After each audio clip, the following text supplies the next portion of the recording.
Strait of హార్మూజ్లో ఇప్పుడున్న పరిస్థితిలో yesterday Trump ఇచ్చిన వార్నింగ్ తర్వాత 16 మైన్ లేయింగ్ షిప్స్ని ఇరాన్ది ధ్వంసం చేశారు. మీరు చెప్పింది అది 16 ధ్వంసం చేసింది ఇరానియన్ మైన్ లేయింగ్ షిప్స్ అనమాట. చిన్నది ఉంటుంది అది మైన్స్ లే చేస్తారు. అది దాన్ని నిన్న ధ్వంసం చేశారు. ట్రంప్ వార్నింగ్ కూడా ఇచ్చారు నిన్న.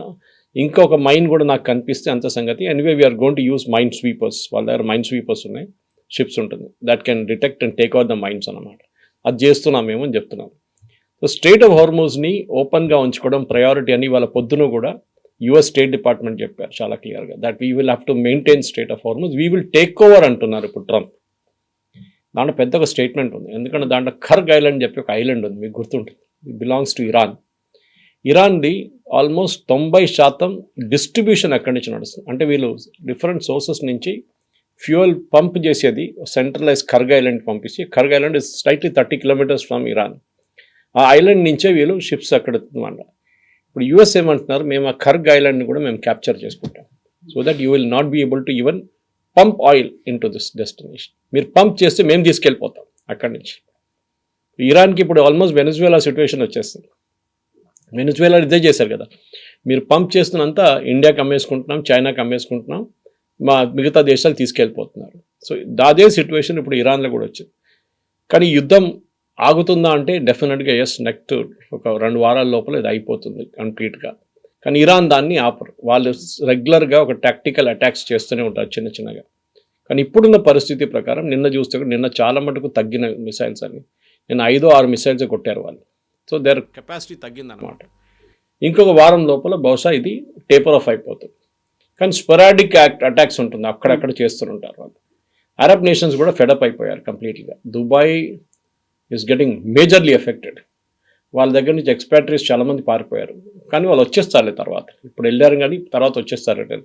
ఎవరైనా ప్యానిక్ ఉన్న సిచ్యువేషన్లో రిటర్న్ వచ్చేస్తారు. ఇన్ఫ్యాక్ట్ మీరు చెప్పినట్లు నిన్నటి దాంట్లో మా కూతురు గురించి ఎవరో కామెంట్ అడిగారు, మాకు మీ కూతురు బాగున్నారా, సేఫ్గా ఉన్నారా, she was going to Cairo, Hyderabad, Bahrain Cairo అండి. Yes, she has come back. Cairo అంతా ఫినిష్ చేసి ఈజిప్ట్ అంతా విజిట్ కంప్లీట్ చేసి వారం తర్వాత నిన్న ముంబైలో డైరెక్ట్ ఫ్లైట్లో ల్యాండ్ అయ్యారు ఈజిప్ట్ ఎయిర్లో without touching. So I was watching the flight path.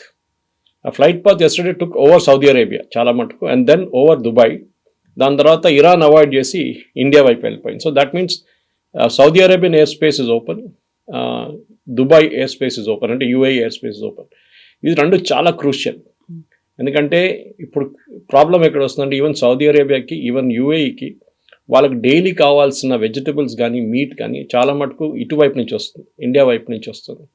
India, Indonesia, Malaysia వైపు నుంచి అది ఆగిపోయింది చాలా మటుకు. ఇప్పుడు వాళ్ళు గ్లోబల్ ఫ్రేటర్స్ యూజ్ చేస్తున్నారు, పెద్ద కార్గో ఎయిర్క్రాఫ్ట్ యూజ్ చేసి దీన్ని మూవ్ చేస్తున్నారు. మొన్న లులు గ్రూప్ వాళ్ళు అనౌన్స్ చేశారు, వాళ్ళ కంప్లీట్ ఒక చార్టర్డ్ ఫ్లైట్ వాళ్ళ వెజిటబుల్స్కి మిగతా వీట్ కోసం యూఏఈలో వాళ్ళ సూపర్ మార్కెట్స్ కోసం తీసుకెళ్లారని చెప్పి ఇండియా నుంచి. So that is good news actually. ఎందుకంటే షిప్స్ మూవ్ కాకపోతే you should move it through aircraft. రేపు అది మిలిటరీ ఎయిర్క్రాఫ్ట్ కూడా ఉండొచ్చు బహుశా. బట్ ఎనీవే టోటల్ ఓవరాల్ చూస్తే కవిత గారు ఒకటే రిక్వెస్ట్, మళ్ళీ అది రిపీట్ చేస్తున్నాను. ఈవెన్ నిన్న మినిస్ట్రీ వాళ్ళు కూడా స్టేట్మెంట్ ఇచ్చారు, డోంట్ ప్యానిక్, హాస్టల్ వాళ్ళు చేస్తారు. నేను ఇప్పుడే మా తెలిసిన ఫ్రెండ్ దగ్గర మెసేజ్ పెట్టాను, వాళ్ళు 6 హాస్టల్స్ నడిపిస్తారు ఒక యూనివర్సిటీ కోసం ఇక్కడ. వాళ్ళ దగ్గర అడిగాను, మీకు ఏదైనా ప్రాబ్లం ఉందా అని అడిగారు ఇక్కడ డిబేట్కి వచ్చే ముందు. She said absolutely everything is normal, we're managing. Okay, panic కాకుండా మేనేజ్ చేస్తున్నాం అంతే, ఎఫిషియన్సీస్ తీసుకొస్తున్నాం. ఎక్కడెక్కడ మేము మన ఇండక్షన్ కుక్టాప్ ఉందో అది యూజ్ చేస్తున్నాం మేము, సూప్స్ హీట్ చేయడానికి, దానికి దీనికి. We're not totally dependent on LPG, alternate చూసుకుంటున్నాం, which is a good move. ఇప్పుడు ఇవాళ కాకపోతే రేపు మీరు కొచ్చిన్ ఎయిర్పోర్ట్ తీసుకోండి, కొచ్చిన్ ఎయిర్పోర్ట్ కంప్లీట్గా నడుస్తున్నది ఈజ్ ఆన్ సోలార్, ఇంక్లూడింగ్ వాళ్ళ కిచెన్ సైడ్ కూడా. అంటే వాళ్ళకు కూడా ఎంప్లాయీస్ ఉన్నారు, అది కూడా కెఫ్టీరియా ఉంది, అది కాకుండా రెగ్యులర్ కిచెన్స్ ఉంది వాళ్ళకి, అక్కడున్న షాప్స్కి వాళ్ళకి సపరేట్ ఉంది. వీళ్ళందరూ ఎలక్ట్రిసిటీ వాడతారు, and that is through solar. I think ఈ క్రైసిస్ దీనికన్నా ముందు కూడా మీకు గుర్తుంటుంది, మిడిల్ ఈస్ట్ క్రైసిస్ ఒక 20 సంవత్సరాల ముందు నాకు గుర్తుంది. సద్దాం హుస్సేన్ టైంలో కువైత్ ఆక్రమించే టైంలో ఒక పానిక్ సిచ్యువేషన్ వచ్చింది. అప్పుడు కూడా చాలామంది నేర్చుకున్నారు, ఆల్టర్నేటివ్స్ చూసుకున్నారు. మనం I think sooner or later మనం ఈ ఎల్పిజి దీని నుంచి బయటపడి we have to look at new sources. చెప్పడానికి చాలా ఈజీగా ఉంటుంది, ఇక్కడ కూర్చొని రూమ్లో కూర్చొని చెప్పడానికి. కానీ we should look at options. Piped gas is a great option. అది మన దగ్గర ఒకటి safety wise also it is better. మీకు తెలిసిందే పైప్ గ్యాస్ లీక్ అయితే కూడా it will go to the higher level. LPG lower లెవెల్కి వెళ్తుంది, ఇట్స్ హెవీ. దానికోసం ఎల్పిజి బ్లాస్ట్ నడుస్తుంది. You never here a blast from a pipe connection, ఎక్కడ జరగదు అది. ఇట్లాంటి పరిస్థితుల్లో నేను చెప్తున్నాను మన దగ్గర డీజిల్ కన్జంప్షన్ కూడా తగ్గించాలి మనం. ఢిల్లీ లాంటి ప్లేస్లో సిఎన్జికి వెళ్ళిపోయాం టోటల్. ఇప్పుడు సిఎన్జి 100% ఇస్తున్నారు ఢిల్లీలో supply. It is as usual అనమాట. హైదరాబాద్లో మీరు చూస్తున్నారు ఎలక్ట్రిక్ బస్సెస్ నడుస్తున్నాయి. ఇప్పుడు మన పాత జేఎన్యూఆర్ఎం కింద ఇప్పుడు కొత్త ప్రధానమంత్రి స్కీమ్ కింద వీఆర్ గెటింగ్ బస్సెస్. స్లోలీ మనం ఈ యొక్క ఏం చెప్తారు హ్యూజ్ ఈ LPG, crude oil, petrol, diesel, kerosene, air turbine fuel ఇట్లాంటిది తగ్గించుకుంటూ వస్తే బాగుంటుంది. మన దగ్గర అంత కెపాసిటీ లేదు. ఇప్పుడు K6 నుంచి నిన్న రిలయన్స్ వాళ్ళు గోదావరి బేసిన్ నుంచి వాళ్ళ గ్యాస్ సప్లైని రీరూట్ చేసి జామ్నగర్కి తీసుకొస్తున్నారు to produce LPG, which is a good move. మనం కూడా మన దగ్గర లిమిటెడ్ కెపాసిటీ ఉంది. బాంబే హై ఉంది, గోదావరి, కృష్ణా గోదావరి బేసిన్. KG6 తర్వాత ఇప్పుడు ఉన్నది మిగతా సోర్స్ రాజస్థాన్లో కొంచెం ఉంది. దెన్ వీ హ్యావ్ దిబ్రూగర్ అటువైపు అస్సాంలో. కానీ మన కెపాసిటీ చాలా లిమిటెడ్. యాజ్ అ నేషన్ మనం ఈ ఏం చెప్తారు క్రూడ్ ఆయిల్ ఇంపోర్టింగ్ నేషన్ నుంచి ఒక 60 నుంచి 70% లెవెల్కి తీసుకొస్తే బాగుంటుంది. ఇప్పుడు 80% ఉంది. We should reduce that and that's a good lesson. This is ఒక క్రైసిస్ మేనేజ్మెంట్లో చాలా మంచి లెసన్. గవర్నమెంట్ని తిట్టడం, మోదీ గారిని తిట్టడం చాలా ఈజీ. ఈ మీరు బంగ్లాదేశ్కి ఎందుకు ఇస్తున్నారు, వీళ్ళ పొద్దున చాలా మంది క్రిటిసైజ్ చేస్తున్నారు. ఇంత మన క్రైసిస్ ఉంది అనుకున్నప్పుడు మనకు డీజిల్ క్రైసిస్ లేదు, పెట్రోల్ క్రైసిస్ లేదు. సో వాళ్ళకి ఉంది పాపం. సో వాళ్ళు కూడా నేర్చుకున్నారు. ఇదే పెద్ద పెద్ద స్పీచ్ ఇచ్చిన పాకిస్తాన్తో మేము టైఅప్ చేసుకున్నాం, మేము అది చేసామని పాకిస్తాన్ రాలేదు వాళ్ళ హెల్ప్కి. Okay, now they are realize who can help అని. ఇప్పుడు శ్రీలంక కూడా ఇవ్వబోతున్నాం మనం. Sri Lanka also has a crisis. కానీ పాకిస్తాన్కి మనం ఇవ్వక్కర్లేదు, వాళ్ళు సౌదీ అరేబియా నుంచి చూసుకుంటారు వాళ్ళు ఏం కావాలండి. కానీ ఉన్నది overall picture entire world is an a problem. US gas prices have gone up, అంటే వాళ్ళ పెట్రోల్ బంక్లో. యూకేలో 31 సెంట్ పెరిగింది అక్కడ కూడా. So there also they have a crisis. Putin ఏమో నిన్న నేను గ్యాస్ అసలు బంద్ చేసేస్తాను యూరోప్కి అని చెప్పేస్తున్నారు కంప్లీట్గా. We will not give anything to Europe అంటూ. ఎక్కడికి అమ్ముతారా gas? He has to naturally sell it to countries like India అన్నమాట. అదే జరగబోతుంది ఇప్పుడు. సో మనం కూడా మన రియలైన్మెంట్ చూసుకోవాలి. ఇప్పుడు వెనజువేలా కానీ ఈవెన్ మన రష్యా కానీ మిగతా సోర్సెస్ నుంచి మన ఫ్యూయల్ మనం తెప్పించుకోవాలి. నెక్స్ట్ 6 months చాలా క్రూషియల్గా ఉండిపోతుంది. మన స్టోరేజ్ కెపాసిటీ 74 రోజులకి మన దగ్గర స్టోరేజ్ ఉంది. చైనా దగ్గర 200 రోజులకి స్టోరేజ్ ఉంది వాళ్ళ దగ్గర. కోర్స్ ఎందుకంటే వాళ్ళ రీజన్ చాలా వైడ్ స్ప్రెడ్గా ఉంటుంది, వాళ్ళ కోస్టల్ ఏరియాస్ చాలా దగ్గర. సో మనం కూడా మన కెపాసిటీ ఇప్పుడున్న ఎమర్జెన్సీ కెపాసిటీ మన దగ్గర ఉంది చూడండి, 74 నుంచి అట్లీస్ట్ 100 రోజులకి తీసుకురావచ్చు. అంటే 3 నెలలకి మనకి ఫ్యూయల్ సప్లై ఉంటుంది. 0% వచ్చేస్తే కూడా వీలు. అండ్ స్టాక్ మార్కెట్ కూడా చూడండి, it has gone up yesterday. So ఇదన్నీ మంచి సంకేతాలే. చూద్దాం ఇంకా ముందుకెళ్తే ఏం జరుగుతుంది. మన దగ్గర పానిక్ ఉంది, కొన్ని చోట్ల క్రైసిస్ సిచ్యువేషన్ ఉంది. కొన్ని కంట్రీస్లో వర్క్ ఫ్రమ్ హోమ్ అనే ఆప్షన్ కూడా పెట్టారు ట్రాన్స్పోర్ట్ని కొంచెం కంట్రోల్ చేయడానికి. అన్ని దేశాలు కొంచెం భయంతో ఉన్నాయి, నష్టాల్లో ఉన్నప్పటికీ కూడా one and only country who is getting that benefit అనేది రష్యా మాత్రమే ఉంది. సో రష్యాకి మాత్రమే లాభం జరుగుతోంది అనే ఒక మాట. సో ఎంత లాభం ఉంది రష్యాకి? రష్యాకి లాభం అని కాదు, రష్యన్ క్రూడ్ ఆయిల్ ఇప్పుడు కూడా డిస్కౌంట్లు అమ్ముతున్నారు వాళ్ళు. ఎందుకంటే ఇంటర్నేషనల్ పేమెంట్స్ లేదు వాళ్ళకి, స్విఫ్ట్ నుంచి డాలర్ పేమెంట్స్ రాదు వాళ్ళకి. So it is rouble payments or ఆ కరెన్సీ పేమెంట్స్ చూసుకుంటున్నారు వాళ్ళు. డాలర్ పేమెంట్స్ లేదు రష్యాకి. It's major issue for Russia. కానీ మొన్న ప్రెసిడెంట్ ట్రంప్ పుటిన్కి ఫోన్ చేయడం అనేది చాలా పెద్ద సంకేతం అది. నిన్న కూడా చూసాను చాలా మటుకు అమెరికన్ ఛానల్స్లో మాట్లాడుతుంది, is Putin back in flavour అని చెప్పేసి.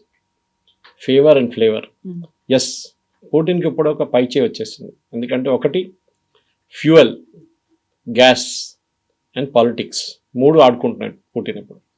యుక్రెయిన్ మనం మాట్లాడిన బహుశా చెప్పాను అనుకుంటాను ఇది, that Putin will now demand Ukraine war మీరు ఆపేసేయండి, ఎక్కడున్నాం అక్కడ ఉండిపోతాం, then only I will supply fuel and gas అని చెప్పేసి. ఎందుకంటే ఈ వెస్ట్ ఏషియాలో చాలా పెద్ద ఒక లెసన్ మనం నేర్చుకున్నాం కవిత గారు. అమెరికన్ బేసెస్ పెట్టుకున్నారు వాళ్ళు. ఎందుకు పెట్టుకున్నారు అమెరికన్ బేసెస్? ఖతార్ ఉండొచ్చు, యుఏఈ ఉండొచ్చు, బహ్రెయిన్ ఉండొచ్చు, ఒమాన్ ఉండొచ్చు, సౌదీ అరేబియా, వీళ్ళందరూ అమెరికన్ బేసెస్ పెట్టుకున్నారు, పెద్ద పెద్ద బేసెస్, ఎయిర్ ఫోర్స్ బేసెస్. బహ్రెయిన్లో ఏమో naval base, US 5th Fleet. ఎందుకంటే వీళ్ళు వాళ్ళ ప్రొటెక్షన్ కోసం పెట్టుకున్నారు.